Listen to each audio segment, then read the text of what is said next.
Hello YouTube fans, here again.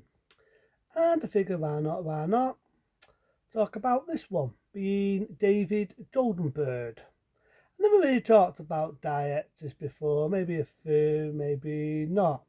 But I figure why not this one? I've talked about actors I like, I talk about films I like, I talk about roughly anything I like, whether it's a TV show and so on. But I've never really talked about this one.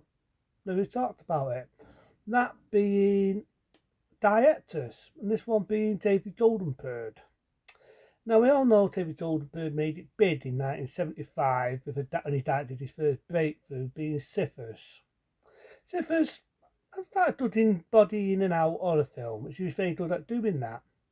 We all know Siffers, it was about this thing, it was like a jelly-like face, gets into a woman, I don't mean that in a sexual way, takes over her body, and next thing you know, people get taken over. Sort of like the body snatchers in many ways. I do also remember there was a fucked up bit in it when his dad kills a girl, burns a body, really fucked up scene. But it's definitely was your first in and out bodies. I also remember the iconic scene where he's in a swimming pool, he's got this one dull looking girl in it. You think it's going to have a happy ending, she kisses him, you idea the things in him, and basically everything's stuck over in one another's bodies. So it's not like your first body horror film. And he definitely made it big in that era of 1975. Then in 1977 he did Rabbit, which to me was sort of like a sequel to Shivers. Which it does had Managing Chambers. I remember talking about Managing Chambers before, the porn star. Believe it or not, he actually had a porn star being Managing Chambers. Again, it's your body horror. It's sort of like a girl who has a bike accident. Something takes over her body. She kisses someone, and people. It's not like rabies in many ways. It's like rabies. People attacking one another, they're killing one another, they're going mental. So I sort of like that one. Then I remember the Purge with these baby-like demons. You've got Oliver Reed, may he rest in peace. And the birds. I also remember the weird scene with that woman. That's that weird stomach. You got them things that look like babies. They're attacking people. I remember Oliver Reed getting killed by one of them. Very good. About 79. Very good horror film. And the one he did in 1981, I always remember that one. Always remember it. I always remember the scene where that guy's head just blows up. I always remember that. I always remember the iconic scene, and you know what I mean. The Stanners. I can forget that. Stanners.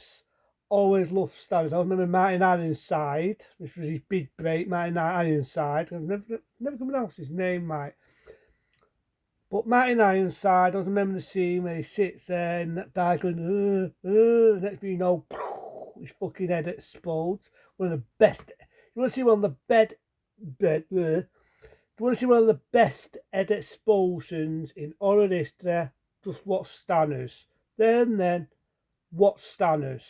And I always remember the iconic scene where, if you've never seen Stanners, word of warning, spoilers. Martin Ironside stand foot with what you think he's going to do die. You think he's going to get killed. He's all burnt up. The dud die. The dirt of his teams comes in. She Martin Ironside, and next thing you know, you realise he's fucked to his body and he's got killed, the bad guy, proper brotherly love, and he's now in that. It's a very, very weird ending. Very weird ending. Speaking of weird endings, the one what I do like of David Golden Boom has to be Video Dome. I love Video Dome. The effects, the imagination, one of the very, very well known actors being James Woods. And I always remember the ending with, remember right there, Blondie. That's right, Blondie's in this. And I also remember the iconic scene where he sees her, gets that done, puts it to his head, kills himself. I also remember the iconic scene in Video Dome. Very iconic film, very weird, bizarre film, definitely a fucked up film, but definitely a good film at the same time. That being Video Dome, very good one.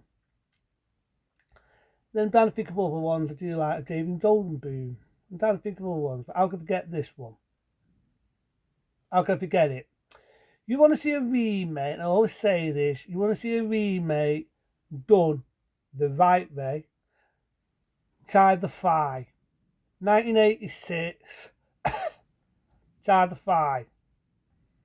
Two damn good actors. Let me back off. Two good actors. Jeff Goldblum, Gina Davis. It's a love story.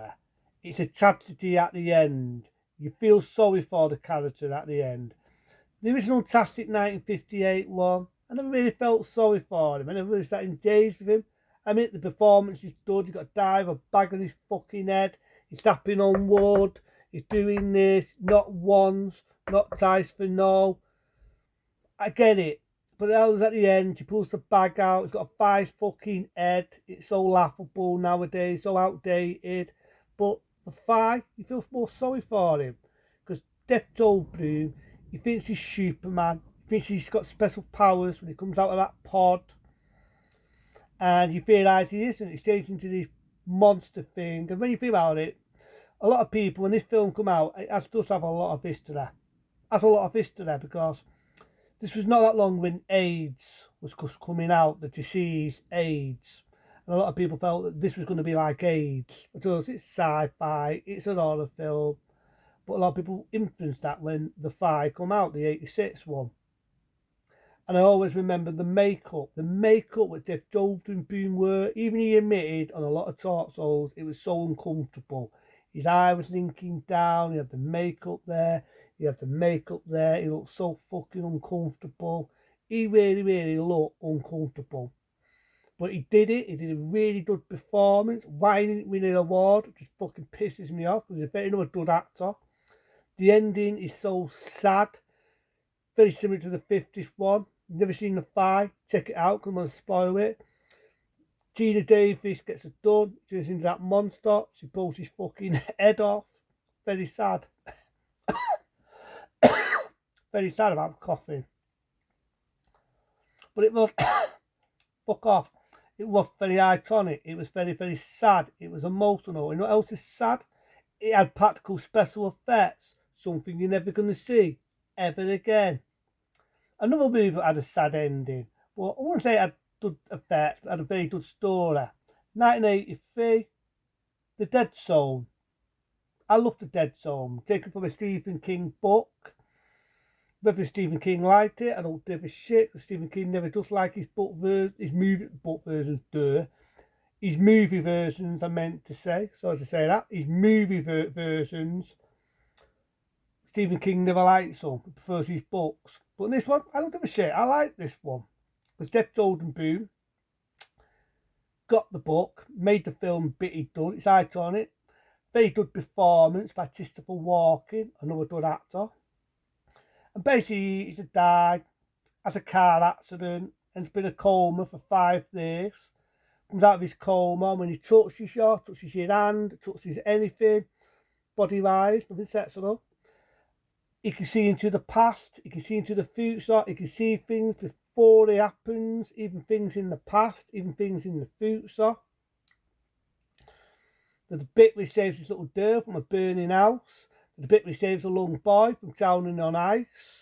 And he sees the future of a guy who's going to become the president.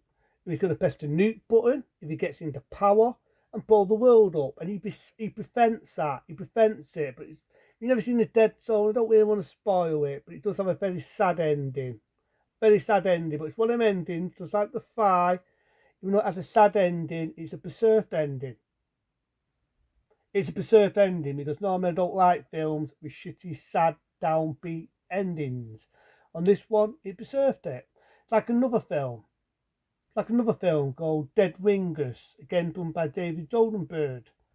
Very weird film. It's two twin brothers. They're working as surgeons to come up with this new experiment and how to experiment on people. Very bizarre film, very weird film, never seen it. Dead Ringers, again, good performance, good film, very good film. That being Dead Ringers by David Cronenberg. Now I do remember David Jordan Boom in the early 90s. He didn't always do directing. He actually had his big break in a horror film, very good horror film, done by another good director, being Dave Barker.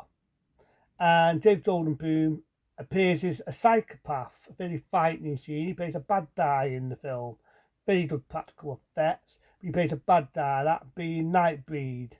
If you've never seen Nightbreed, a fucking hidden gem, and Dave Jordan Boom played the villain in it, which I do love, even though he didn't direct that one.